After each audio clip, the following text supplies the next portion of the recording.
Hello friends, welcome to Burman classes. दोस्तों, हमने जैसा कि आपसे कहा था कि हम संकुलन क्षमता यानी पैकिंग एफिशिएंसी को हम 3 भागों में पढ़ेंगे। हमने पिछले लेक्चर में पढ़ा कि पैकिंग एफिशिएंसी संकुलन क्षमता होती क्या है। हमने उसके साथ ये भी पढ़ा कि उसमें कितने भाग होते हैं, एससीसी, बीसीसी और एफसीसी। फ्रेंड्स, हमने यह भी पढ़ा कि एससीसी में परमाणुओं की संख्या 1 होती है, बीसीसी में परमाणुओं की संख्या 2 और एफसीसी में परमाणुओं की संख्या 4 होती है। फ्रेंड्स, हमने संकुलन क्षमता का फार्मूला भी देखा था कि गोलों की संख्या गोले का आयतन बटे एक अक्सल का आयतन गुणे 100। हमने यह फार्मूला किस प्रकार आया यह भी आपको बताया था। फ्रेंड्स, एक चीज़ आपको और ध्यान देनी है कि गोलों की संख्या की जब वही बात होगी, यानी जब भी हम संकुलन क्षमता ज्ञात करने की बात करेंगे तो उसमें गोलों की संख्या और गोले का आयतन और एक कक्षल का आयतन, इन तीनों की ज़रूरत होगी। तो फ्रेंड्स, गोले की संख्या हमारी फिक्स होती है। जब हम डेरिवेशन एससीसी का करेंगे तो हम गोले की संख्या यानी परमाणुओं की संख्या 1 रखेंगे, और जब हम बीसीसी का करेंगे तो गोलों की संख्या 2 रखेंगे, और जब हम एफसीसी का डेरिवेशन करेंगे तो हम गोलों की संख्या यानी परमाणुओं की संख्या 4 रखेंगे। फ्रेंड्स, इसके बाद हम देखेंगे कि गोले का आयतन। फ्रेंड्स, गोले का आयतन भी हमारा फिक्स होता है। गोले का आयतन होता है 4/3 pi r cube. Friends, 4/3 pi r cube हम गोले का आयतन रखेंगे, और गोलों की संख्या हम इन्हीं तीनों में से किसी एक को रखेंगे। फ्रेंड्स, हमने पिछले लेक्चर में पढ़ा कि हम एससीसी का डेरिवेशन कैसे करते हैं। फ्रेंड्स, तो अगर आपने एससीसी का डेरिवेशन नहीं देखा और संकुलन क्षमता क्या होती है और एससीसी, बीसीसी, एफसीसी क्या होती है, इनकी परमाणु संख्याएं कैसे निकलती हैं, तो हमारे पिछले लेक्चरों को ज़रूर देखें। हमने डिस्क्रिप्शन बॉक्स में उनका लिंक दे रखा है, आप वहां से जाकर तो आप देख सकते हैं। फ्रेंड्स, आज हम बात करेंगे एफसीसी। हम आज बात करेंगे एफसीसी की, और यानी इसमें हम संकुलन क्षमता कैसे ज्ञात करेंगे। फ्रेंड्स, फलक केंद्रित एकक सेल में संकुलन क्षमता, face centred unit cell packing efficiency. Friends, इसका फिगर हम जब बनाते हैं तो आपको पता है कि किसी भी एकक कोशिका का फिगर इस प्रकार ही बनता है।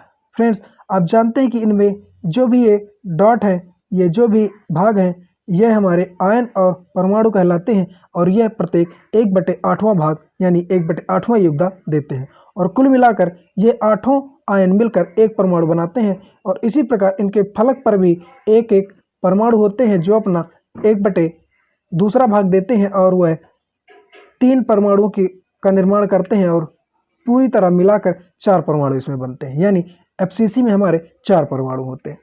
फ्रेंड्स, अगर इस फिगर को जब हम इसमें हमें पैकिंग एफिशिएंसी ज्ञात करनी होती है तो हम पूरे फिगर को ना ज्ञात करके इसके एक फेस पे ज्ञात करने का प्रयास करेंगे। फ्रेंड्स, इस एक फेस को मैंने अलग से बनाने का प्रयास किया है। फ्रेंड्स, इस पे आप देखेंगे ए हमारा, हमने इस भाग को ए नाम दिया, और इसे बी नाम दिया, इसे सी नाम दिया। फ्रेंड्स, जब हमने इन्हें नाम दे दिया तो हम देखेंगे कि इस पे एक त्रिभुज बन रहा है, यानी ए, बी और सी। फ्रेंड्स, इस पे एक त्रिभुज ए बी सी बन रहा है। तो फ्रेंड्स, हम देखेंगे त्रिभुज ए बी सी में ए सी स्क्वायर, क्योंकि हमें ए सी ज्ञात करना है, क्योंकि यहाँ पर हम जब डॉट डॉट करेंगे, इस भाग को डॉट डॉट करेंगे तो हमें यही भाग ज्ञात करना है, यानी यह जो हमारी लाइन है हमें इसे ज्ञात करना। फ्रेंड्स, इसे हम 2 तरीके से ज्ञात करेंगे। पहला, हम त्रिभुज में यानी ए बी और बी सी निकाल कर ज्ञात करेंगे, क्योंकि फ्रेंड्स हम जानते हैं कि आप यह भी जानते हैं कि ए बी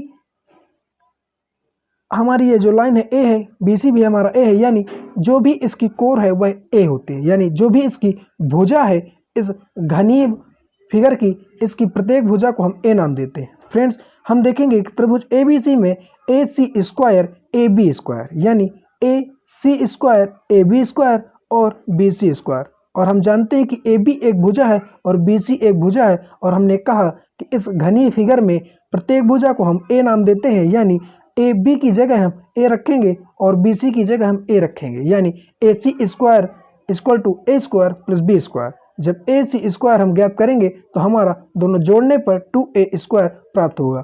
अब फ्रेंड्स हम इस वर्ग को इधर ले जाएंगे तो हम प्राप्त करेंगे कि AC बराबर √2a। फ्रेंड्स जब यह स्क्वायर इधर जाएगा तो इससे यह वर्ग हमारा कट जाएगा और 2 से हमारा सिर्फ एक √2 निकल आएगा। फ्रेंड्स एक भाग हमारा यह निकला। अब हम दूसरा भाग देखते हैं। हम देखेंगे जब हम अब इसी फिगर में यानी यह जो मैंने डॉट डॉट डॉट डॉट किया है तो इस पे देखेंगे कि हमारे किस प्रकार 3 गोले बनते हैं। फ्रेंड्स इन 3 गोलों को मैंने बनाने का प्रयास किया इसमें, और सेंटर में आप देखेंगे कि एक पूरा गोला बनता है, यानी इसके डॉट में एक गोला जो हमारा बनता है इसकी एक त्रिज्या कार्य करती है और इसकी एक त्रिज्या कार्य करती है, और जो हमारा सेंटर वाला गोला है इसमें आप देखेंगे कि पूरा गोला कार्य करता है, यानी एक गोले में हमारा एक व्यास होता है और एक व्यास आप जानते हैं कि उसमें 2 त्रिज्याएं होती हैं। त्रिज्या क्या होती है? जब आप कोई भी गोला खींचते हैं और उसके सेंटर से एक तरफ यानी एक भाग को लेते हैं तो ये हमारी त्रिज्या होती है। फ्रेंड्स यदि हम पूरी लाइन को लेते हैं तो ये हमारी व्यास होती है, और जो सेंटर वाला हमारा गोला है वह व्यास का ही कार्य करता है। और आप जानते हैं कि व्यास को हम d से डिनोट करते हैं और 1d बराबर 2r होता है, यानी एक व्यास में 2 त्रिज्याएं होती हैं। फ्रेंड्स हम त्रिज्याओं के हिसाब से देखेंगे तो AC यानी जो हमें A और C ज्ञात करना है, तो AC हमारा इस भाग में एक त्रिज्या यह है, एक त्रिज्या यह, और बीच वाले गोलों की 2 त्रिज्या है, यानी AC इक्वल टू हमारा 4CV प्राप्त होता है। तो यहाँ पर मैंने लिखा हुआ है कि AC भुजा में तीनों गोले परस्पर एक दूसरे को स्पर्श करते हैं, यानी R1 + 2R + R2 यानी 4R = AC। फ्रेंड्स यह हमारा दूसरा समीकरण प्राप्त हुआ।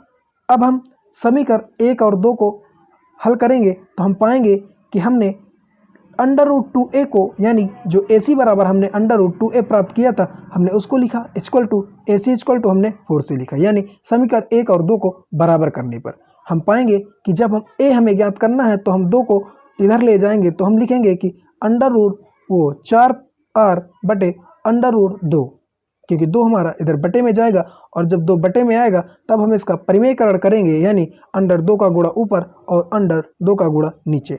फ्रेंड्स जब हम इनका मल्टीप्लाई करेंगे तो हम कुछ इस तरह पाएंगे 4√2r, और नीचे यानी जब √2 से √2 का हम मल्टीप्लाई करते हैं तो हम केवल 2 प्राप्त करते हैं, यानी केवल 2 प्राप्त होता है, और जो जब 2 प्राप्त होगा तो हम 2 से 4 को काटेंगे, यानी हमारा केवल 2 बचेगा।